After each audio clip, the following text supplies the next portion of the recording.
My 7 Chakras, episode 158. There will never be a voice outside of you that is wiser than your own soul voice or holds more authority over you. The 7 chakras, swirling vortices of energy, positioned throughout our body from the base of the spine to the crown of the head. For thousands of years, this ancient wisdom has been passed on from master to disciple. What are the functions of these energy centers? And could these chakras help you unlock your destiny and find your true purpose? Welcome to My 7 Chakras. And now, your host, Aditya Jai Kumar.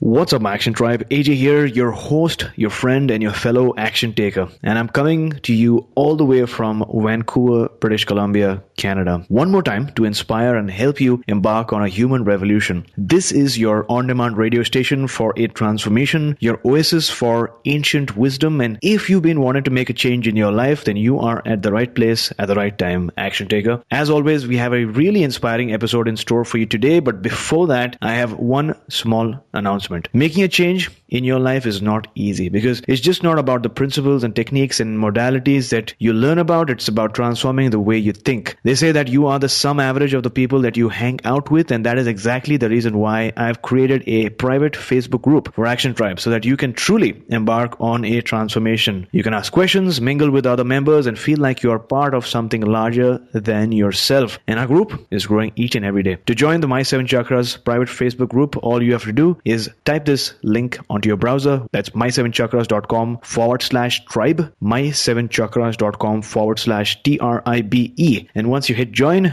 I'll add you into the group. I look forward to seeing you inside our Facebook group so that you can take some more action. And with that, we are now ready to bring you our featured guest for today, Janet Raftis. So Janet, are you ready to inspire? I am. Thank you, AJ. That's awesome. So Janet Raftis is an energy healer and psychic medium. In addition to facilitating healing and readings, she teaches empaths and sensitives to activate their intuitive superpowers in a way that feels safe. She leads classes and retreats around the world. So Janet, I know our listeners are really going to learn a whole lot of amazing stuff today. But before that, I have the first question for you. What is your favorite inspirational quote, and how does that quote play out in your day-to-day life? My favorite inspirational quote is from author Megan Watterson, and it is, "There will never be a voice outside of you that is wiser than your own soul voice or holds more authority over you."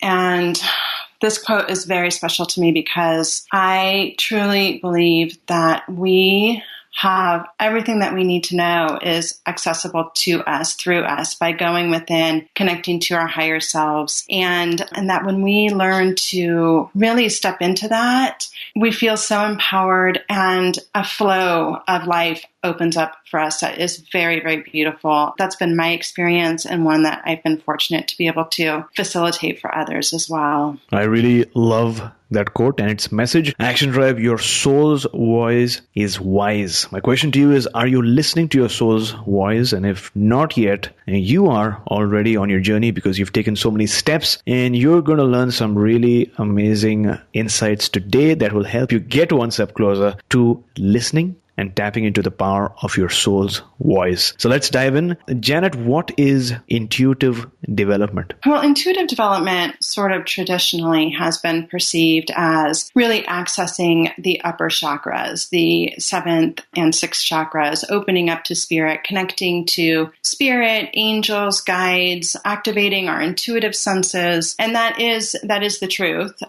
I have found only part of the truth. I think that most of us who everybody has the ability. But for those of us who are sensitive, when we open up our upper chakras without fully embodying ourselves beforehand, by really going into the root chakra and really connecting inward, then opening up our intuition can lead to a lot of overwhelm, anxiety, illness, and difficulties. So for me, intuitive development is really about starting the process by going within, by accessing our own wisdom, like I mentioned before in that quote, by becoming really in tune with us and learning what feels right to us, what doesn't feel right to us, and how to live in alignment with that. And then from there, what we can do is we can go from that really grounded and embodied space, we can go up into the upper chakras from a very solid, supported set point. And from there, when we access the upper chakras and the connection to spirit and the divine, the energy that's flowing through our body is very balanced. And it feels really calming versus, I have a lot of empaths who come to me extremely overwhelmed or sensitives. They don't understand what's going on. And when we can get into that safe space of the body, then our intuition really feels safe, supported, and it flows really nicely. Mm-hmm. So I love your explanation. You said essentially it's about accessing the upper chakras, the 7th and 6th chakras, and activating your intuitive sense. But before that, that's not just enough, right? You need to go to the lower chakras first to really root and embody yourself to form the foundation. And once you have a strong root foundation, you're able to ascend to the higher chakras and then activate your intuitive sense. So love your explanation. Janet, based on what I've heard, people might be gifted in different areas of intuition, like clairsentience, clairaudience, and so on. So for someone who is new to this space, what are some of the different types of intuitive abilities? So there are many, and AJ, it's really interesting because I'm sort of discovering more and more, but what is sort of widely recognized is clairvoyance is the first and foremost. I say it's kind of like the superstar of the clairsenses. Everybody knows about it. And it's sort of what has always sort of defined psychic activity. Clairvoyance is the ability to see things. And this might be in your mind's eye. It might be outside of your mind's eye. So it might be very physical, like somebody actually seeing an apparition, seeing an angel or an earthbound spirit. Or it might be in your mind's eye that you are able to see and visualize things that have happened or that will happen. In addition to that, we have clairaudience, as you mentioned, and that's the ability to psychically hear. Same thing. These noises can come from outside your head, like you might hear an earthbound spirit, or might hear clapping, or you might hear somebody talking to you. You might hear music. It can also come inside your head, and that can be the same thing. You can get the same sensations, only it's a little different. So, and I think it's important to note that it's both, because a lot of people are having a lot of psychic experiences, but not understanding that they are, because it's not the way they thought it was supposed to be. And then there's also clairsentience, which is similar to empathy, but a little different. So if somebody's an empath, then that isn't a psychic sense, an intuitive sense. An empath is able to actually really be in the body of another sentient being or even situation or place and feel the energy of it through their own body. So that's what empathy. Clairsentience is really having psychic physical sensations outside of you. So this may be feeling pushed by an earthbound spirit, or feeling like a hand has come out and put itself over your heart for healing. So there's actually when you're feeling something on the outside of your body is clairsentience. We have clairalience, which is psychic smelling. This happens a lot actually we hear things about like cigarette smoke and cigar smoke and perfumes, very identifiable scents that are associated with someone or something. That's another psychic sense. Clairgustance is very similar. That is actually psychic tasting. And so you might actually taste if you say you're connecting with your grandma and she made amazing apple pies, you might actually feel or taste the apple pie in your mouth while you're connecting with that energy. And then, it's interesting because I find that there are more and more opening up, and I've even recently, so I share this because I think it's important to recognize, like when I reopened, I've always been very intuitive, but when I reopened, I was not clairvoyant. And so I was like, well, I have all these intuitive things, but I'm not psychic, because I thought you had to be clairvoyant to be psychic. And as soon as I had a shift in perception, as soon as I had that moment of understanding, oh my God, I'm getting all this other psychic information, then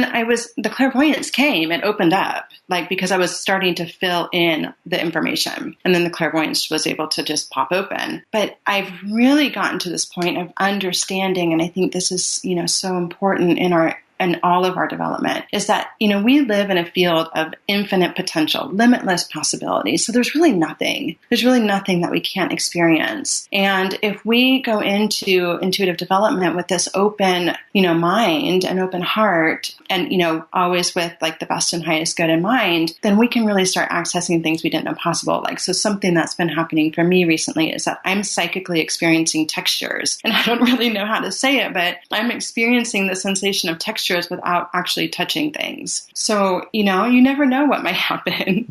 Love your response. Action Tribe, there are different types of intuitive abilities. Clairvoyance, your ability to see things. So in case you've seen something, whether it's internal or external, then you're probably a clairvoyant. Clairaudience is your ability to hear things. You might have your empathic ability to be able to feel things by being in somebody else's body.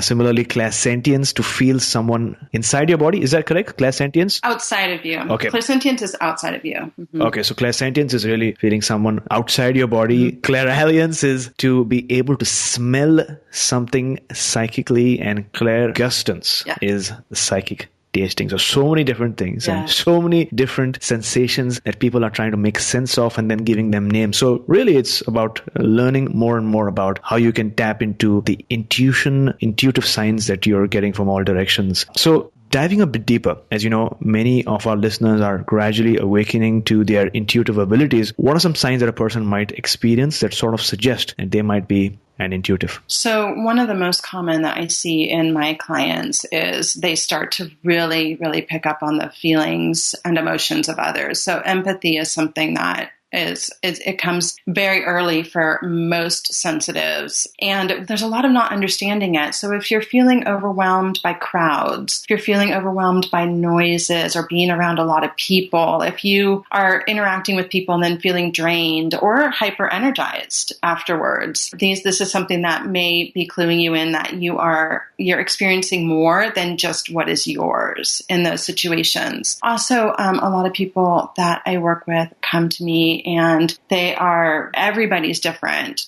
Somebody may come and say, I have the sense that there is a spirit around me, and they may see it or they may feel it or they may just get like a sensation that it's there without really understanding what's going on. But I think across the board, empathy seems to be the strongest. So anyone that is sensitive and experiencing any of the clairsenses is usually, not always, but usually pretty empathic, and that will be coming in along with it. Mm-hmm. So I love the fact that you spoke about one of the challenges, which is a sense of overwhelm, especially in a crowd or a small space for that matter. Diving a bit deeper again, what are some of the challenges that an empath faces or on his or her journey to becoming an experienced intuitive? I know that you help deal with some of the challenges, but based on your experience, what are some of the challenges that an empath might face? Overwhelm is really the number one. They don't really understand what's happening, and it's very agitating to the system, especially because most empaths, what is not recognized is that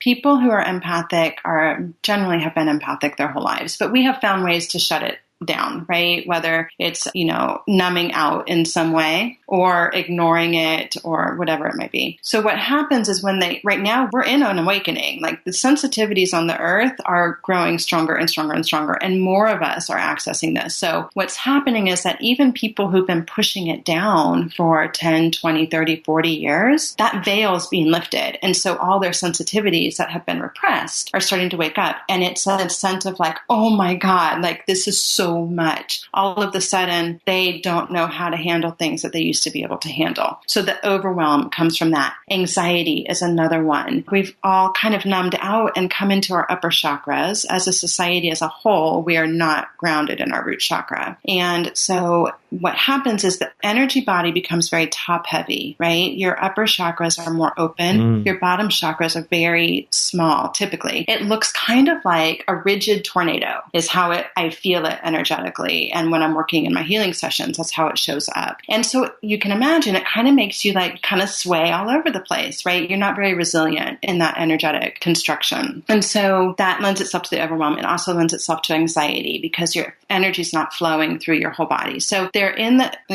people this is happening to, in their upper chakras, sensitivities are opening up. They come into, they start to notice that they're in groups or they're with people who are draining them, and they're not able to effectively ground and hold a strong foundation because of the way their energy is acting, or the way they're carrying their energetic field, so to speak. So those are the two primary ones. But in addition to that, there could be a weakened immune system. symptom could be happening. Feeling tired all the time, feeling depressed and not really knowing why. And certainly there are a lot of things that could cause these symptoms, a lot of other things. But this is one. And these symptoms I see in most people who come to me. And they're like, I used to be able to do these things. I can no longer hang out with these people anymore, and I don't understand why. So relationships are becoming very challenging. Their jobs are becoming very challenging because a lot of times they work in offices. There's a lot of people. There's, fluorescent lighting. There are all these, it's not very nurturing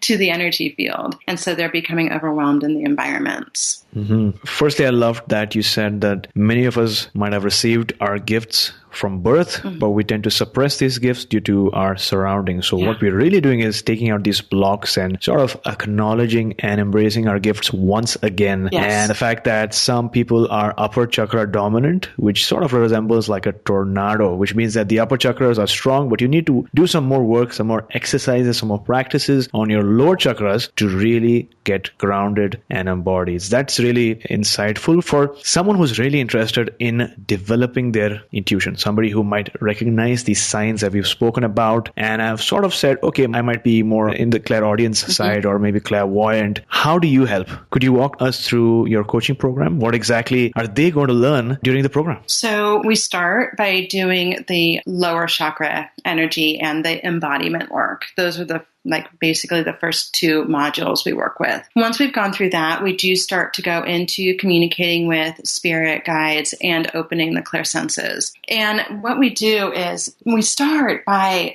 going into what senses the person does have. So like in my experience, I have found that many other people think, well, I don't see anything, so I'm just not psychic. So there's a block there, right? So what we do is we do some work to go into, well, what is happening for you? In my case, I was extremely clairaudient, but I didn't recognize, and claircognizant. I didn't mention this before. Claircognizant is when we have clear knowing, and that is really sort of just knowing things without knowing how you know them. Many wise people are claircognizant. They just have the answers. They don't even really know where they came from. So I was very clairaudient and very claircognizant, but I had no idea that these were psychic senses, right? So what we do is we go in and we explore, well, which senses are working, and we tune in, and I also work with their teams, and we may do some healing work as well to get in and really see what the energetic structure is and what's going on. And then we start to really develop and cultivate the senses that they do have. So maybe they are clairaudient and clairsentient, and so we'll start by building those senses and getting, the person really comfortable with those senses. And then from there, being like, oh my God, I do have these senses, these intuitive senses. I am intuitive. There's like a relaxing that happens, right? And we can kind of drop into that space, and then we can open up the experience so that there is a window that opens for the others. And I have found that when we do this, something else will come through very quickly. Now, some of it may take time. Some people will go from no clairvoyance to clairvoyance in a minute. And it is possible to happen. Mm-hmm. In my case, it developed over the course of time. Eventually, I started seeing pictures here and there, and now it's extremely developed. So it just depends. But what we do is we find what the strength is. We cultivate the strength. And then from the strength, we allow the others to come in, and we start building those up around it. Got it. Now, you said that you help people connect with their guides, and it seems like that's a core component. You said that you work with the teams in order to really help people develop their intuitive abilities, whether it's clairaudience or clairsentience or claircognizance. Who are these guides? So we all have teams with us, and they're different for every person. So, we all have one or two guardian angels. Everybody does. We get them at birth. We get them before birth because we determine before we even come into the physical, we get together with our panel or our board of directors or our team, whatever you want to call it. And, we choose. And so we come in with the guardian angels, and we come in with a life guide. And I have found that pretty much everybody has those things. We also have other guides according to what we're here doing. And not only that, what we're doing at this certain period in our life. So I find that most people usually have, 5 to 8 that are pretty consistently around them. Of those 5 to 8, 2 to 3 will be very active with the person. The others will kind of pop in and out. So you might have, if you're an artist, you might have a creativity guide. If you're a writer, you might have a writing writing guide. If you're an accountant, you might have a finance guide, So it really can be anything or anyone. And these guides, most of the guides have incarnated at some point in time in my experience. I'm sure that there are, like I said, it's limitless potential. But in my experience, most guides have incarnated, and we have tended to incarnated with one or two of them or more at some point in our soul's history. Most of them are not incarnating any longer. They've sort of decided to move from physical to more solely in the spirit realm. And then also every once in a while, we'll have somebody who's crossed over who has decided to spend a lot of time with us for some reason, and they will become one of our guides. And we also have spirit animals that are with us. So we all have, one or two spirit animals that hang out with us. And then even given that sort of baseline, that's like kind of the team, right? Even from there, we have different ones that we call in at different times. So as soon as somebody decides to be a healer, well, a healing guide comes to them. I mean, it's something that happens if you get Reiki attuned, you get a guide. If you start working in another field, you'll get a guide that resonates with that field and that field's work. If you're a physician, you'll most likely have a guide who's been a physician of some sort in a past lifetime. So yeah, it's very interesting. So as we sort of go through life and then say, you're moving through your life and maybe you go through a big loss, then you might have some more guides come in to really support you in that. And always, this is so important to remember, we can ask and have whatever support we need. So if we feel like we need more support, I have one client who was like, my finances are a disaster. I want a finance guide. And she called that finance guide in and she's working with them, I mean, that's brilliant. And we can do that for anything. We can call in angels, we can call in guides. So, I say, what I see is usually 5 or 8 showing up. You can have as many as you want. None of them are going to be hurt that you're calling in other guides. What our guides want, the reason they're with us is for our best and highest good. So we're not bothering them by asking for things. They want to help us. So there you go, Action Tribe. In Spirit Inc., your spirit guide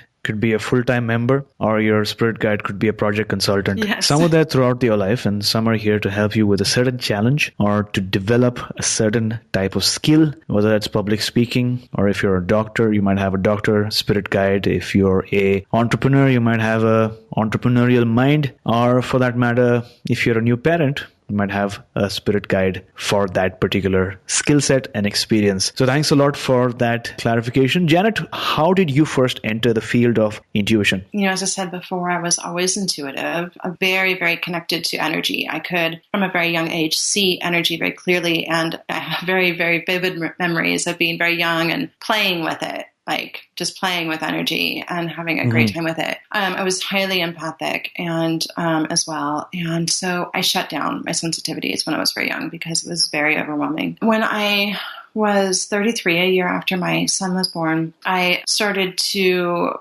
pursue personal healing to deal with some trauma that I had not been able to clear. And really to I was very sick and I was very depleted and I didn't know what was wrong. I was feeling depressed, anxious, and with the exception of having this amazing child, which he was my light, but everything else felt like it was crumbling, even my physical body. And so I, through a series of synchronicities, of course, ended up studying with a Reiki master and immediately took to it. It was I was kind of like, of course, where has this been? And so as soon as I started doing the healing work, my intuitive senses opened up. And then, I was doing healing work for several years before I started teaching intuitive development. And the intuitive development came because, my intuition opened very quickly. And I was the person that is coming to me now. I was overwhelmed. I could only have a couple healing sessions a week without feeling drained and exhausted. I was feeling everybody else's stuff. I was carrying it around with me. I was using some of the tools that I'd read about in books or seen online, which was like to put a bubble around me or use a grounding cord. And it just wasn't enough. It was good. It was helpful, but it wasn't enough for me. And what happened was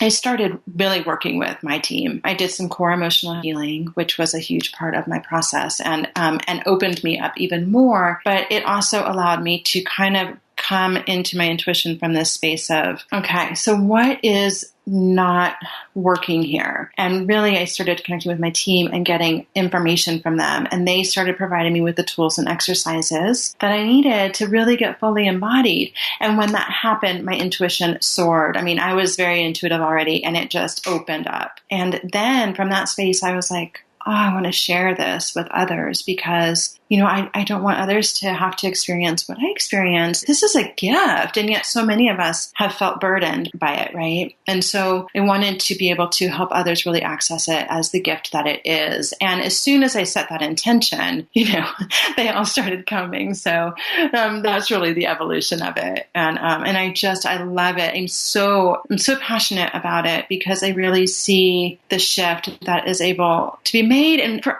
all of us to be able to trust ourselves, like how huge is that, to really be able to go within and connect with our intuition and then have that to feel confident. So yeah, it's great. Well, thanks a lot for sharing. Now, for all the empaths listening to the show right now, this very moment, what is that one action step that you'd like to recommend for our listeners on their journey to becoming an empowered intuitive? Yes. So I think the very first thing to do is to spend some time in your body.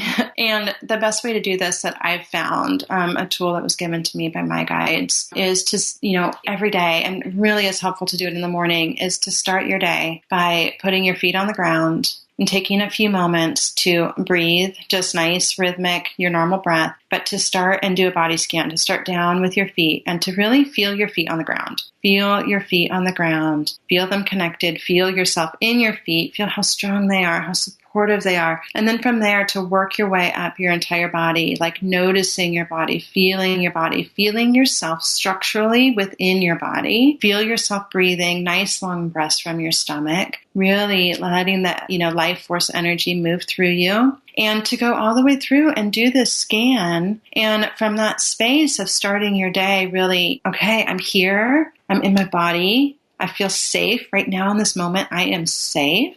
To cultivate that simple exercise and then to bring yourself back to it throughout the day. If you notice yourself anxious, to just stop and breathe and take a moment to feel your feet on the ground and have that little reset, I have found is invaluable. So wonderful. Action Tribe, to access the show notes for this episode, visit my7chakras.com/158. That's my7chakras.com/158. Vision without action is merely a dream. Action without vision just passes the time. Vision with action can change the world. This is an amazing quote by Joel Barker. Action Tribe, the message is clear here to really make progress on your grand vision, to step into the greatness that has always been destined for you to become the man or woman that you are meant to be. You not only need a grand vision, but also you need an action plan. And that's exactly why there is so much focus on this show on the concept of action, because the momentum that is built from taking massive action towards your well-defined vision will help you move past your challenge and into your destiny. So Janet, on the very specific topic of challenge, share with us what has been the biggest challenge that you've had to overcome in your life? How did you encounter it? And then what steps did you take to overcome the obstacle? When I referred earlier to trauma I had experienced, and when I was in high school, I was raped. And that was sort of the moment. I had already been shutting down, but that was the moment that I really shut down, really, really shut down. And then even from that space, I really turned to numbing out, alcohol and drugs. And I stayed in that place for a long time. And it was around the time that, that I got pregnant, that I really was like, I really have to change this. And so, I had I'd stopped drinking and I had stopped smoking cigarettes. I was very unhealthy and very stuck in, I had PTSD without a doubt. Looking back now, I had PTSD and I had no idea that I did. And then when I kind of gave up on my vices and got pregnant, I was like a raw nerve ending. It was crazy. And so I turned to Reiki. That was the thing that really saved me. And that was the thing that really put me back on this path of releasing my victimhood and stepping into empowerment. Well, thanks a lot for sharing. If you had to share one life lesson based on your experience with our listeners, what would that be? I really believe, speaking to what I just said, was that power can only be taken from us if we're willing to let go of it. And I have empowerment has been a theme over and over in my life, and stepping into that sense of personal power. And I've been challenged many times with it. And I think, another very major turning point I had was after the collapse of two very important relationships to me. I could have really retreated into myself and said, this is too much and this sucks and, I'm going to run away. I was tempted to do that. But instead, what I did was I looked at what was my role in this. And that's not to say that there wasn't wrongdoing all the way around, but I looked at it and I said, where was I giving my power away? How was I giving my power away in these relationships?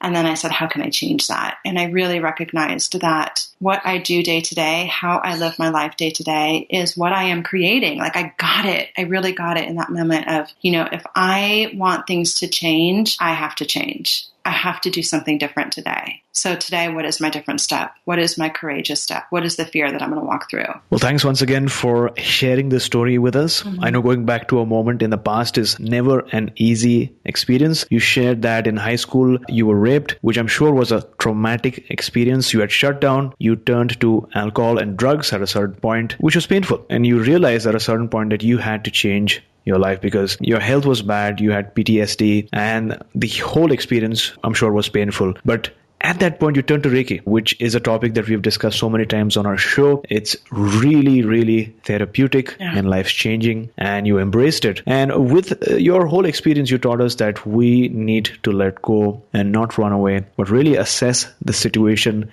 at hand. And doing so will allow you to understand where are those areas where you've let go of your power, and that will help you step into your power finally. So thanks a lot for sharing. I think it's really, really inspiring for all the listeners listening to the show, no matter where they're listening, whether in their car or home or at work. It's really inspiring. And Action Tribe, while it's important to read books, to listen to podcasts like ours, and to plan your vision, it's really important to align your goals with your inner GPS, right? So basically assessing the situation before stepping into your power, it's important to align your goals with your inner GPS. The human spirit, as we're getting to know in each and every episode, is gifted with strengths that are beyond comprehension. The human spirit has an inner knowing that helps it achieve its purpose. The intuition that we're learning so much about, the intuition, the gift that you have since birth, but for some reason, it's being suppressed. Action taker, you need to awaken inside, because as Carl Jung once said, your vision will become clear only when you look into your heart. Those who look outside dream, but those who look inside, they awaken.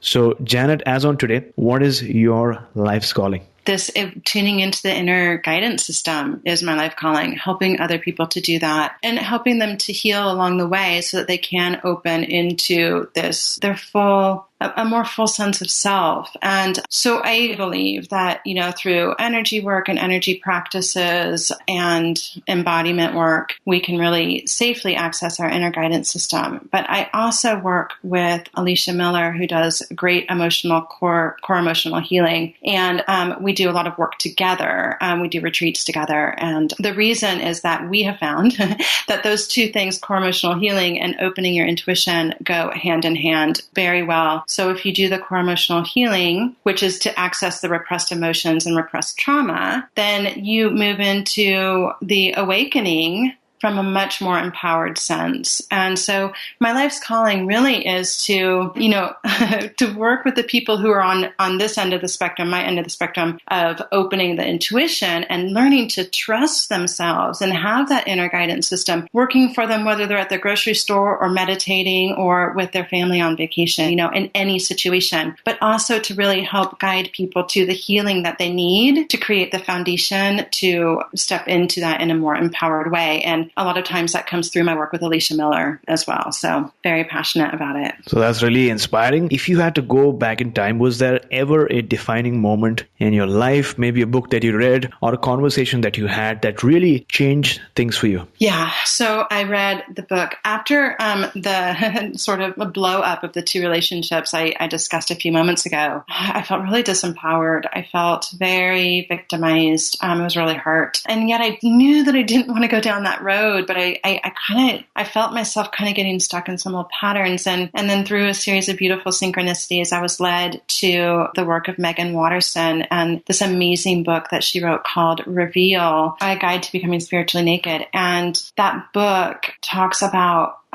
it's about reaccessing the divine feminine. And whether you're a woman or a man, it's about really reclaiming the worth and the value of who we are. Solely by virtue of being here, by being here in physical form, we have divine value and worth and strength. And reading her story and sharing her, learning from her perspective as a really amazing, theologian who is also like fun and funny and sexy and just like so in her female body and so claiming of that was life-changing for me. It was amazing. So thanks a lot for sharing that moment with us. And with that, we've arrived at the last round for today, the wisdom round, which is a rapid fire round with 4 questions.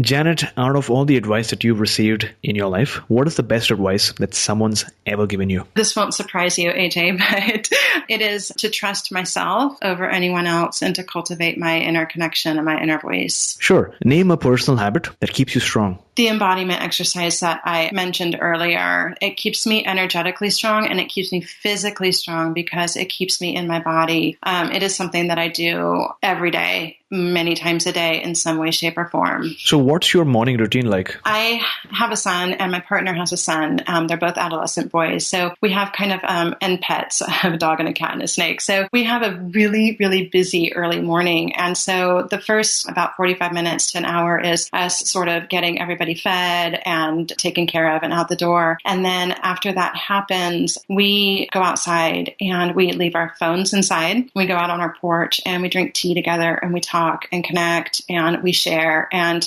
we make sure to not bring certain things into that conversation. It's a very nurturing conversation connection between us. And then the two of us do a co-meditation together where we connect our heart centers and meditate on something that is important to us as a couple. And then we go into our day. And I do have my own meditation practice. But as far as my morning ritual, it's more our days are so hectic that my partner and I have found that it's very important for us to start from a place of feeling connected to one another before we kind of go running through the rest of the day. So name a book that you'd like to recommend for our listeners today. The book Reveal that I just mentioned by Megan Watterson. It's the most important book that I've ever read, but I'll give you one more since I already talked about that one. And I think Conversations with God. That book really, really opened me up to understanding the pure potential of source energy in a way that was very profound. And I still go back to that book and just, I'll ask a question of spirit and then just open up to a random page to see what comes through. And it's just a valuable work, all of the whole series. Action Tribe, to access the show notes for today's episode, visit my7chakras.com/158. That's my7chakras.com/158. So Janet, thanks a lot for coming on our show today, sharing your stories, your amazing advice about intuition, the different types of intuition, and what we need to keep in mind in case we've recognized that we're already an empath and we want to really develop our intuitive abilities and navigate the challenging world of an intuitive or a sensitive. So before you go, tell us one thing that you're grateful for and tell us the best way we can find you as well. Oh my goodness. I am so grateful for for my life right now. I, even 10 years ago, had no idea that I could feel so blessed. And I have an amazing partner. I have an amazing child and my partner's child, just my family and my friendships, like the people and the energy that is around me. You spoke at the beginning about cultivating, the energy of our tribe, and the people that we resonate with are what we, sort of give and breed in ourselves and cultivate in ourselves. And I am blessed with the people in my life. Amazing. And how do we find you online? So my website is janetraftis.com, JANETRAFTIS. That's the easiest way. You can find me on Facebook as well. So there you go, Action Tribe. In case you've really loved the content that we spoke about today, which I'm sure you did, and if you want to take more action towards developing your intuitive abilities, then head on to janetraftis.com. We'll have the link up in the show note as well. And I think And I believe that these skills, recognizing your gift that you've been given since birth, is really going to help you in your human revolution, in your transformation, so that you can not only help yourself, but also the people around you. So thank you so much for coming on our show, Janet, reminding us about the power of intuition and taking us one step closer to a human revolution. Yes, you're so welcome. And AJ, I do have a webinar, if anybody's interested in it, available for them. If they feel like maybe they are an overwhelmed empath, they can access the webinar from my website with /chakras to get more information and to learn a few techniques to help them out. Sounds great. We'll have that link as well on the show notes. Thank you so much. You were listening to My 7 Chakras. Go to mysevenchakras.com.